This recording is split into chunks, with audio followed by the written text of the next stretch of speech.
তাইলে কি আমগর কোনোদিন আর দেখা হইতো না? জানি না রে বন্ধু, সবই আল্লাহ পাকের ইচ্ছা। কারণ নিয়তি এমন একটা জিনিস, দেওয়া হইতেও পারে না হইতে পারে। কারণ তোর ছুটি মিললে আমার ছুটি মিলতো না, আমার ছুটি মিললে তোর ছুটি মিলতো না। 2 দিন বাদে ছুটিতে বাড়িতে এলাম, তোর এই কথা শুনিয়া বাড়িতে যাওয়ার ইচ্ছাটাই মেরে গেছে।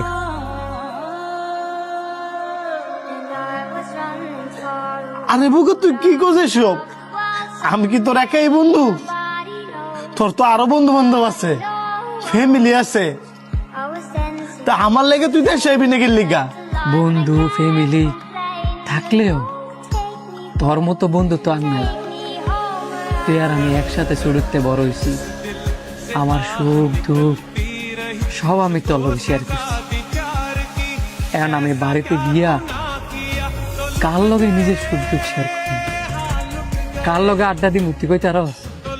তুই যদি এমনি খান দোস তাহলে তো আমার ভাল লাগতো না। কারণ আমিও তো 2 দিন বাদে প্রবাসে যাবো। আচ্ছা বন্ধু, কসে প্রবাস জীবনটা কেমন? প্রবাস জীবন অনেক কষ্টের, আবার অনেক আনন্দেরও।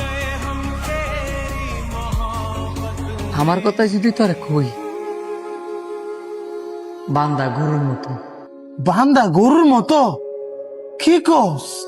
গরুর মালিক দেওস না, গরুরে ঘাস খাওয়াবার লেগে ক্ষেতের মাঝখানে খোঁড়া দেই, ঝড় নাই বৃষ্টি নাই, গরুর কিন্তু বান্ধা অবস্থায় ওই জায়গাতে থাকে, লড়ার কোনো সুযোগ নেই। সন্ধ্যা হইলে মালিক আসে, তারপর গরুরে নিয়ে যায়। তেমন একটা প্রবাসীর ক্ষেত্রে বাস দিয়ে একটা জায়গার মধ্যে নামাই দেওয়া যায়, রোদ নাই বৃষ্টি নাই, তার ওই জায়গায় কাজ করা লাগে।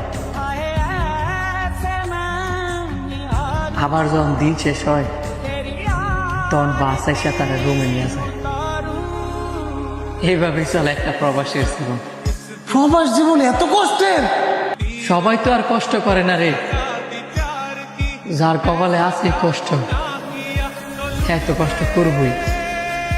আর যার কপাল বালা এর তো ভালো হইত। আচ্ছা বন্ধু তুই থাক, আমি তোরে পরে ফোন দিব না।